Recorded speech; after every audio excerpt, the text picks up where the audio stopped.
Well, hello again, garden friends. Welcome back to the garden. Today it's all about worm bins. So I'm out here feeding my worms. I'm going to show you what I like to do when I feed them. So we give them all of our kitchen scraps. So things like banana peels, eggshells, even coffee grinds, even the coffee filter with the grinds in it. What we say, old lettuce, old greens. We don't really give them a lot of leftover cheese, but mainly because I just never have leftover cheese in my house. But it's mainly fruits and vegetable scraps.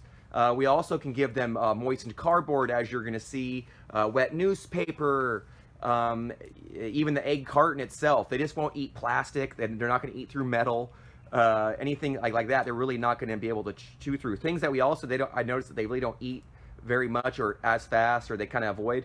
So like onions, for some reason, when we put a lot of chopped up onions in there, as far as the bulb, they're not really fond of it. Even potato skins, not super fond of it. Love banana skins and apple skins and avocado skins and every other skin rind I've seen. But for some reason, a lot of potato skins are just not super keen on. And then like when I see big chunks of onion bulb in there, now maybe the onion greens they'd probably tear up. So yeah, like greens, they love, like I said, avocado, the skin on it, and they just go nuts for. Especially go nuts in the summer when we get done eating watermelon and we chop up and throw in the rinds of watermelon. That will make them go insane. They love eating it. Yeah, you'll notice certain foods they kind of are just will go through really fast. I feel like the softer the food is, the quicker they'll go through it.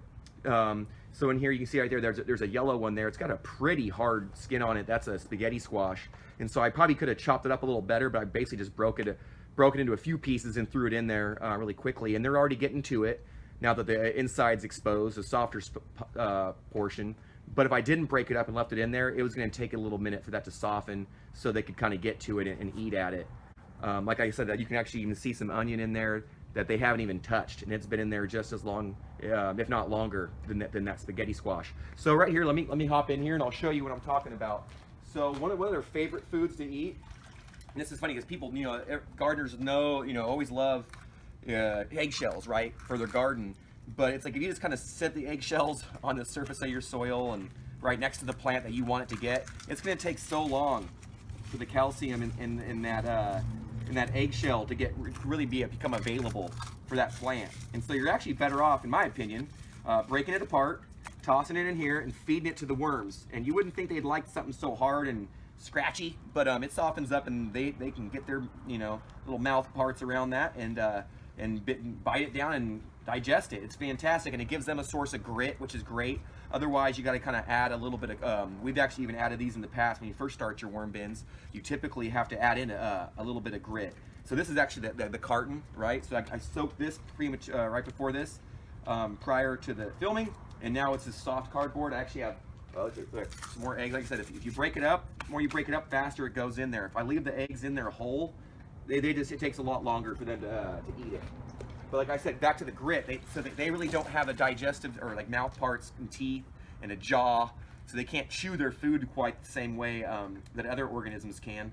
So they kind of require a little bit of grit inside their gizzard, inside their digestive tract, so it helps pulverize the food that they're eating and helps them digest, eat, poop, do all that faster. And so I've been also soaking here some cardboard that we had left over from some old packaging and stuff. I pulled off. It's always important to pull off any of the plastic, and sometimes it gets through here. You might forget a piece, but there's an example of one that didn't get pulled off, and the worms will not eat that. So I'll pull that aside and that'll get tossed in the trash.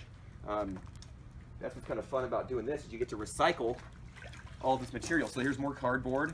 And typically, if you were doing it in a plastic bin, I wouldn't like put in cardboard or newspaper where it's just dripping wet. I would probably let it drip dry, kind of off to the side, and then tear it up and put it in there, because they don't breathe, in my opinion, quite as much. This one does breathe a bit, and so over moisture in here isn't really a problem, and so I'm able to kind of put it in. And they've only been soaking a little bit, so they're not too bad. And I kind of break them apart. And so what I like to do, actually, I even did things a little backwards here. I actually brought in some old lettuce from home. I think I used half the head, didn't use the other half, and it just went bad really quick. And so, which is not a problem, because now the worms get to be the beneficiaries of that. And so, nice rotted head of lettuce. Okay, and so even whole, they'll eat it, but you know what? The more you break it apart, the faster it goes. Now, you could lay this on top, and they're gonna eat, they'll be fine. But the real smart thing to do, especially when you're at home and if you don't want to have a lot of bugs and flies and weird smells and you want your worms to be really happy and you want the food to get eaten, you actually peel back your top layer of that wet cardboard and newspaper. That's what I kind of call my cover layer, my top layer. It covers everything up, right? It's like a blanket. And then so what we're gonna do is I even have, here's some more, you know, this was like egg carton as well, cardboard material. So I'm gonna soak that a quick moment. My last little bit of cardboard, now that I got my food in there, I'm gonna make sure it's all stacked up nice and good in kind of one location. Any other pieces of material I'll break while I'm in here. Sometimes I'll actually have the students just chop this up with shovels really well before you put it in, especially if it's big chunks of material. Otherwise, the lettuce actually breaks up pretty quickly. But there you go. And like I said, here's an example of the onion that's in here, and it's actually rotting more than being eaten. So, I mean, I could go toss this out or throw it in our big hot compost, a little bit of it. But we don't grow too many onions here. This is just kitchen waste. But the worms, I've noticed, don't really like all that. They really tend to stay away from it. As the avocado skins, these worms will go crazy for those. As well as, watermelon rinds. Like I said earlier, they just go nuts for it. It's just moist, it's soft, it's sweet. They go crazy. So you can see now I'm gonna cover this up with a few inches of wet cardboard, layer it up, and then like I said, it kind of helps keep that pile cool, keeps it wet, and it keeps it dark.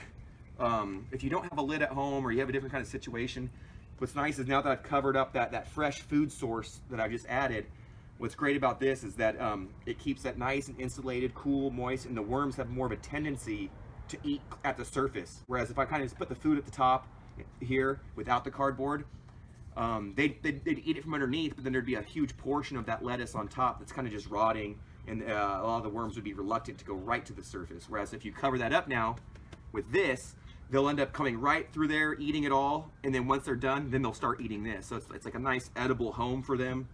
Like I said, it keeps them cool, keeps them comfortable, and then they end up eating it. I wish I had a home like that. That'd be pretty sweet, although I'd probably be even more out of shape than I already am. So that's not good. I'd be eating everything all the time.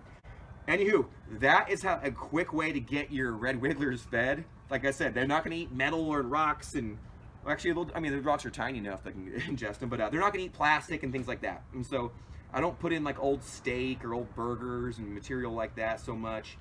Just a lot of vegetable and fruit scraps. Like I said, you can do the coffee grounds and whatnot. And so there's, you know, you might be able to find things out there too that are in your diet that you're throwing away that actually now can be turned into something very beneficial to you and your garden and your family and whatnot. So from our garden to yours, happy gardening, best wishes, and happy worm composting. There you go. Well, if you found this video enjoyable, please hit that subscribe button. It would really help me out. Thank you.